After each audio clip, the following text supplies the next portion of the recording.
यहाँ पर थोड़ा सा देख लेते हैं भारहीनता। किसी वस्तु का भार ऐसे पता किया जाता है, W इक्वल टू क्या होता है, mg।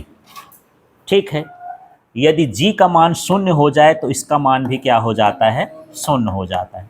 माने आपको भार पता ही नहीं चलेगा तो उसे हम क्या कहेंगे, भारहीनता। तो जब गुरुत्वीय त्वरण का मान क्या हो जाए, शून्य हो जाए, तब हमको भारहीनता लगती है। ऐसा लगता है कि हमारे अंदर भार है ही नहीं। ठीक है, तो कहाँ कहाँ होता है, ये होता है पृथ्वी के केंद्र पर। पृथ्वी के केंद्र पर जो गुरुत्वीय त्वरण का मान होता है, इसके सेंटर पर, यहाँ पर जी का मान कितना होता है, शून्य होता है।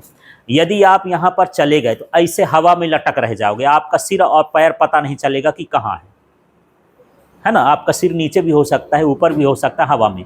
एक पानी लेके गए केंद्र पर और पानी को यहीं छोड़ दिए तो पानी ऐसे लटका रहेगा, ना ऊपर जाएगा ना नीचे जाएगा ना कुछ हो जाएगा। ठीक है, क्योंकि कोई खिंचाइए नहीं है, खींचने वाला नहीं है। जी इसको खींचता है, किसी चीज को खींचे तो वही तो क्या कहलाता है, जी। ठीक है, तो यहाँ आप भी जाओगे तो यहाँ अपने आप को हल्का महसूस करोगे, भारहीनता महसूस करोगे। तुम्हारे पर कोई खींचने वाला बल नहीं लगेगा। जैसे पृथ्वी हम सभी को क्या कर रही है, अभी खींचे हुई है, खींचने छोड़ देगी।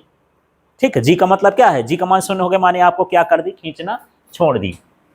अनंत पर आप पृथ्वी के बाहर चले गए हो, इसके गुरुत्वाकर्षण से कहाँ चले गए हो, बाहर, ऐसे लटके रह जाओगे। ठीक है, कुछ नहीं कर सकते हो। ठीक, दूसरा हो गया अंतरिक्ष यान पर। तो बहुत लोग देखो अंतरिक्ष यान में टीवी में बहुत सारे वीडियो आते रहते हैं जो पृथ्वी का ये चक्कर लगाते हैं। इसमें जो एस्ट्रोनॉट होते हैं, यहाँ पर जो रिसर्च में जाते हैं, मान लो ये तैरते रहते हैं, ऐसे हवा में रह जाते हैं बैठ, क्योंकि इसको खींचने वाला कुछ नहीं है। खाना पानी नहीं पी सकते हैं, यदि वो गिलास को ऐसे भी लगाएंगे तो गिलास का पानी ना इधर सरकेगा। ठीक है, तो उनको खाना पीना जो है, पेस्ट समझते हो, जो टीथ पर, तो उसमें खाना भरना हुआ तो पेस्ट रहता है, उसको मुंह में डाले ऐसे ऐसे दबा के, है ना। पानी पीना तो ऐसे दबा, पानी को ऐसे ऐसे हवा में फेंक दिए हो ना, पानी वहीं लटका रह जाएगा, वो कुछ नहीं होगा। वैसे ऐसे करके पीते रहेंगे तो आएगा। ठीक है, तो वहाँ भी क्या होती है, स्पेस क्राफ्ट में भारहीनता होती है। कहीं नीचे टकराएंगे, कहीं ऊपर टकराएंगे, कहीं पैर ऊपर हो जाएगा, कहीं सिर ऊपर हो जाएगा। सारा ट्रेनिंग दिया जाता है, तभी भेजा जाता है कि आप उसमें एडजस्ट हो जाओ, है ना। और स्वतंत्र गति में, लिफ्ट समझते हो, बड़ी बड़ी जब इमारतें होती हैं तो इसमें हम ऊपर चढ़ते हैं।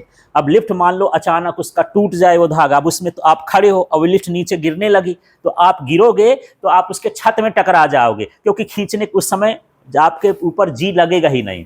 आप अपने आप को कैसा महसूस करने लगोगे, वेटलेसनेस। आप वहाँ तैरने लगोगे, माने आपको चोट लग जाएगी, कुल मिला के ऐसा है।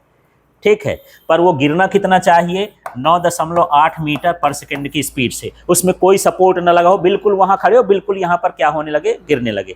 कभी वो वाला झूला झूले हो, आकाशी झूला, जो इस तरह से ऐसे होता है, और उस ये बड़ा वाला झूला होता है ना, यहाँ सीट होती है, ऐसे ऐसे घूमते हैं। जब यहाँ आते हो तो कैसा लगता है, जब नीचे आते हैं तो लगता है कि यार हम ऊपर चले जाएंगे, और अच्छे से पकड़ लेते हैं। वहां पर भी हमको वेटलेसनेस होता है, माने थोड़ा जी का मान कम हो जाता है, और यहाँ तो पूरा कम हो जाता है, जी है ये नहीं रहता।